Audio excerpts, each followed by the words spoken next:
ഒരു രോഗിയുടെ അടുത്ത് പോയി.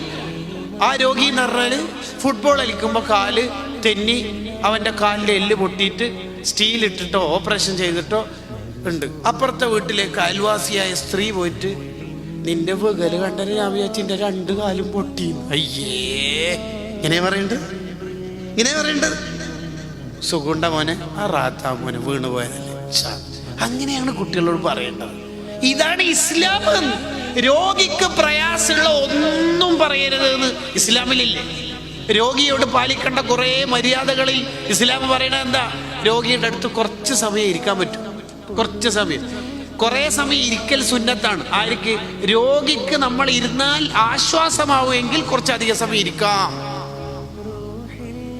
2, രോഗിയുടെ അടുത്ത് പോയിട്ട് ഒന്നും തിന്നരുത്. ചില ആൾ 1 കിലോ മുന്തിരി വാങ്ങിയിട്ട് അവിടെ പോയിട്ട് 3/4 കിലോ തിന്നിട്ട് 1/4 കിലോ അയാൾക്ക് ബാക്കി വെച്ചിട്ട് വരുന്നതാണ്. ഭയങ്കരല്ല. വേറെ എവിടെ സ്ഥലം കിട്ടിയിട്ടുണ്ടാവില്ല അല്ലെ? ഹോസ്പിറ്റലിൽ വല്ല ബെഡ് കിട്ടുമല്ല.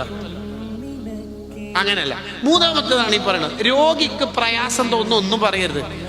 ആജിക്ക നിങ്ങൾ 2-3 ദിവസമായിട്ട് ഹോസ്പിറ്റലിലായോണ്ട് ബിസിനസ് എല്ലാം മൊത്തം ഡള്ളാണ്. ഇപ്പൊ അയാൾ എന്നെ ഡള്ളാളാൻ സാധ്യതയുണ്ട്. പറയരുത്. ഇസ്ലാമിന്റെ സൗന്ദര്യം നമ്മളൊന്ന് പഠിക്കണം.